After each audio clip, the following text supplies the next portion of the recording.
નમસ્કાર મિત્રો, તો સ્વાગત છે એક નવા વિડીયોમાં. સો ફ્રેન્ડ્સ, આજના વિડીયોમાં આપણે ભરૂચ જિલ્લામાં ફરવા માટેની ટોપ 10 જગ્યાઓ વિશે જાણીશું. સો વિડીયોમાં છેલ્લે સુધી બન્યા રહો. તો ચાલો વિડીયોને શરૂ કરીએ. નંબર 10, સ્વામિનારાયણ મંદિર. મિત્રો, સ્વામિનારાયણ મંદિર ભરૂચ જિલ્લાના મુખ્ય પ્રવાસન સ્થળોમાંથી એક છે. આ મંદિર ભરૂચના જડેશ્વર ખાતે નેશનલ હાઈવે પર સ્થિત છે.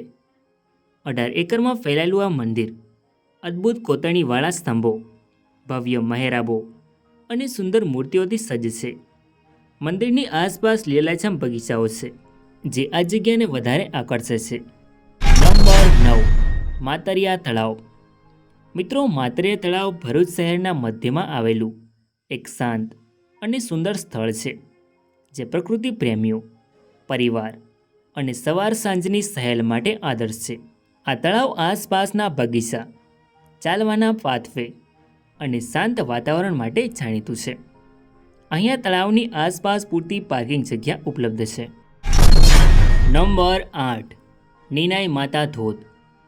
નિનાઈ ધોધ ભરૂચ જિલ્લામાં ડેડિયાપાડા તાલુકામાં આવેલું એક કુદરતી સૌંદર્યથી ભરપૂર સ્થળ છે.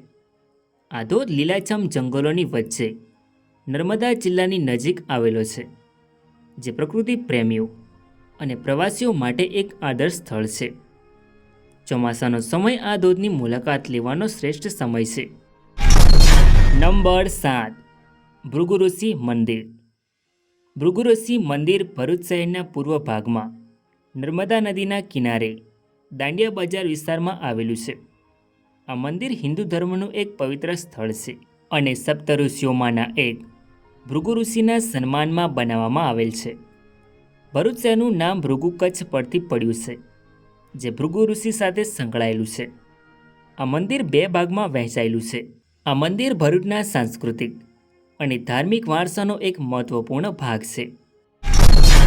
નંબર 6, ગુમાનદેવ મંદિર. ગુમાનદેવ મંદિર ભરૂચના ઝઘડિયા તાલુકામાં આવેલું એક પૌરાણિક હનુમાનજીનું મંદિર છે, જે ગુજરાતમાં ખૂબ જ પ્રખ્યાત છે.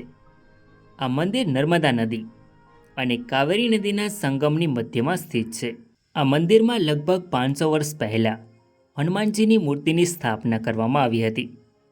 આ મંદિર ખાસ કરીને શ્રાવણ માસમાં અને મંગળવાર તથા શનિવારે ભક્તોની ભીડથી ઉભરાય છે.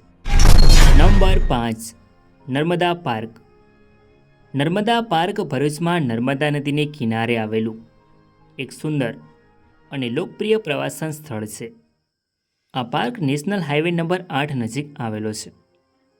અહીંયા નદીના સુંદર દ્રશ્યો જોઈ શકાય છે.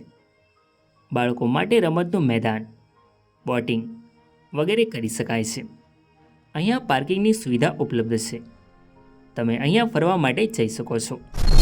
નંબર 4, કબીરવડ.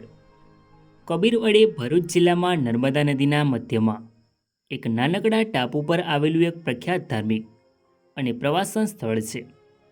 આ સ્થળ 15મી સદીના પ્રખ્યાત સંત કવિ કબીર સાહેબ સાથે જોડાયેલું છે. અહીં એક વિશાળ વડનું વૃક્ષ છે, જે લગભગ 3 કિલોમીટર વિસ્તારમાં ફેલાયેલું છે અને 600 વર્ષથી વધુ જૂનું માનવામાં આવે છે. કબીરવડ ભરૂચ શહેરથી લગભગ 15 કિલોમીટર દૂર સ્થિત છે. નંબર 3, દશાશ્વમેઘ ઘાટ. દશાશ્વમેઘ ઘાટ ભરૂચમાં નર્મદા નદીને કિનારે દાંડિયા બજાર નજીક આવેલું એક મહત્વપૂર્ણ અને ઐતિહાસિક સ્થળ છે. એવું માનવામાં આવે છે કે અહીં રાજા મહાબલીએ 10 અશ્વમેઘ યજ્ઞ કર્યો અને ભગવાન વિષ્ણુએ વામન અવતારમાં આવીને 3 પગલામાં આખું વિશ્વ માપ્યું હતું. આ ઘાટનું નામ આ યજ્ઞના કારણે પડ્યું. ઘાટ પર અનેક પ્રાચીન મંદિરો આવેલા છે. તમે અહીંયા ફરવા માટે જઈ શકો છો. નંબર 2, નીલકંઠ મહાદેવ મંદિર. નીલકંઠ મહાદેવ મંદિર ભરૂચ શહેરમાં નર્મદા નદીને કાંઠે આવેલું એક પ્રસિદ્ધ ધાર્મિક સ્થળ છે. આ મંદિર ભગવાન શિવને સમર્પિત છે અને શિવલિંગ તેમજ નાગદેવતાની મૂર્તિ ગર્ભગૃહમાં સ્થાપિત છે. નર્મદા નદીની નિકટતાને કારણે આ મંદિર ભક્તો અને યાત્રાળુઓ માટે આધ્યાત્મિક શાંતિનું કેન્દ્ર છે. ખાસ કરીને શ્રાવણ માસમાં લાખો શ્રદ્ધાળુઓ દર્શન કરવા માટે આવે છે. નંબર 1, કડિયા ડુંગર. કડિયા ડુંગર ભરૂચ જિલ્લાના ઝઘડિયા તાલુકામાં જાજપોર ગામ નજીક આવેલું એક ઐતિહાસિક અને ધાર્મિક સ્થળ છે. આ સ્થળ પર પ્રાચીન બૌદ્ધ ગુફાઓ, શિવજી અને મનસા દેવીનું મંદિર તેમજ ગંગાદાસ આશ્રમ આવેલો છે. આ ડુંગર મહાભારતના પાંડવો અને ભીમ હિડિંબાના લગ્નની કથા સાથે પણ જોડાયેલો છે. અહીંયા ડુંગર પર ચડવા માટે સીડીઓ ઉપલબ્ધ છે. તમે અહીંયા ફરવા માટે જઈ શકો છો. તો મિત્રો, આ હતી ભરૂચ જિલ્લામાં ફરવા માટેની ટોપ 10 જગ્યાઓ. આઈ હોપ કે તમને આ વિડીયો ગમ્યો હશે. સો વિડીયોને લાઇક કરીને કમેન્ટમાં તમારી મનપસંદ જગ્યાનું નામ જરૂર લખો.